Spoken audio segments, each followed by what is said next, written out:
We often read the Psalms as private poetry, quiet meditations meant for personal comfort. But Psalm 20 was written for a moment of national terror.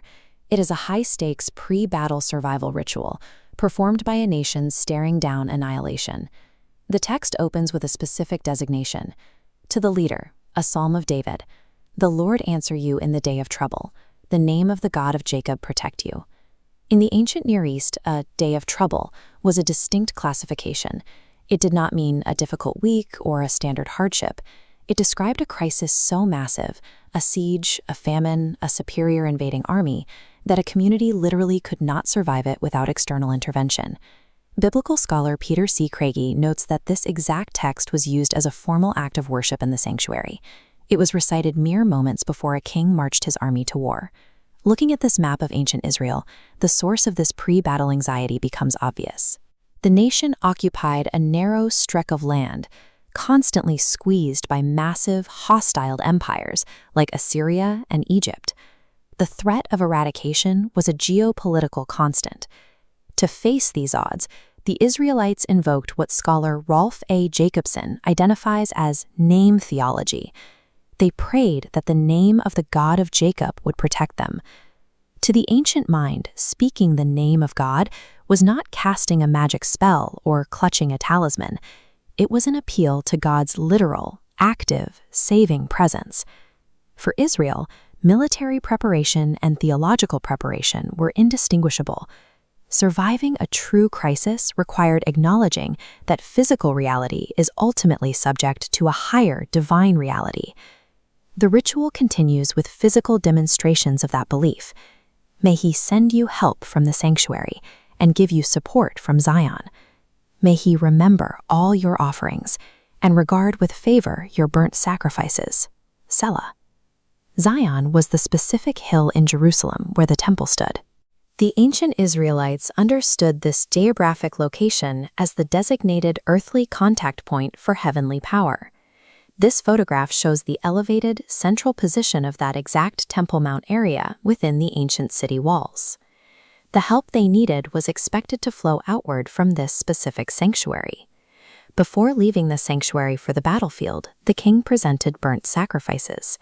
These offerings represented a massive economic expenditure, destroying livestock and resources that could have otherwise fed an army. As Jacobson explains, this sacrifice was a costly, physical demonstration of absolute loyalty. The earthly king was publicly declaring his complete dependence on the divine king for the impending battle. This act culminates in the word Selah. It is a musical notation that dictates a complete and total pause in the liturgy. In practice, this creates a moment of absolute silence for the king and his soldiers. Before the deafening chaos of bronze weapons and war cries, they are forced to stand still and reflect. The combination of giving up valuable resources in the sacrifice, followed by forced silence, strips the human leader of his ego. It enforces the stark reality that human effort alone will be insufficient. The community then vocalizes their support for the king's tactical plans. May he grant you your heart's desire and fulfill all your plans. May we shout for joy over your victory, and in the name of our God set up our banners. In ancient warfare, planting a flag or unfurling a banner was the ultimate public declaration of claiming victory. By doing this specifically in the name of our God, the army ensures the credit goes to the divine, not the military. Then the text takes a radical pivot in tone. Verse 6 reads, "Now I know that the Lord will help His anointed. He will answer him from His holy heaven with mighty victories by His right hand." The term anointed translates from the Hebrew root for Messiah. In this immediate historical context, it refers directly to the chosen earthly king standing in the temple. Liturgically, the dynamic of the room has shifted entirely. A priest or a prophet, or perhaps the king himself, suddenly speaks up to declare that a promise of victory has been received. The pleading has stopped. Notice the contrast in origin points. The petition went up from the earthly sanctuary of Zion, but the answer is confirmed as coming down from the heavenly sanctuary. True confidence in the face of annihilation does not come from finalizing your battle plans. It comes from receiving divine assurance that the outcome is already secured. This leads directly to the climax of the psalm. Some take pride in chariots, and some in horses, but our pride is in the name of the Lord our God. They will collapse and fall, but we shall rise and stand upright. Read historically, this statement borders on geopolitical insanity. A king, whose nation's survival depends entirely on military might, publicly disavows the era's most advanced weapons. In the ancient world, the chariot was the pinnacle of raw technological superiority. It provided unmatched speed, elevation, and intimidation against foot soldiers. Looking at this ancient stone relief, you can see the imposing presence of these war machines. The muscular tension of the horses, the dense armor of the warriors, and the speed of the charging wheels represent a massive engineering advantage for the enemy. As scholar C. Hassel Bullock points out, rejecting these weapons was an act of strict legal obedience. The laws of the Torah, specifically Deuteronomy 17, explicitly banned the kings of Israel from amassing horses and chariots. King David historically obeyed this law. When he captured enemy horses in battle, he intentionally crippled them rather than integrating the superior technology into his own army.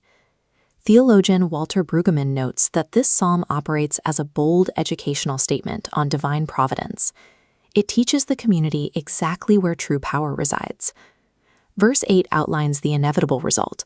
Those relying on heavy armor and physical force will collapse, while those relying on the unseen God will rise and stand upright. Ultimate security requires a radical vulnerability. The community must willingly sacrifice obvious tactical advantages to remain obedient to God's methods. The text closes with a final petition. Give victory to the King, O Lord. Answer us when we call. The grammar in this final line shifts. The community pivots from praying for you, meaning the King, to praying for us. Scholar James Luther Mays explains this shift. Praying for leadership is a profound acknowledgement that a community's fate is inextricably bound to the success and righteousness of its leaders. John Goldingay and Rolf A. Jacobson expand on this point. While this began as an ancient royal script, it functions today as an intercessory prayer. It can be utilized on behalf of anyone facing an insurmountable crisis. The modern reader is challenged to identify their own chariots. Our personal wealth, our social status, and personal intellect can all act as the false security that this psalm warns against. We live in the middle of the story. We have received the promise of final victory, but we must still endure the day of trouble by choosing faith over flight. Lord, in our days of trouble, keep us from trusting in chariots and horses. The greatest defense in any era is not the hoarding of earthly power. It is standing in absolute solidarity with the saving name of the divine.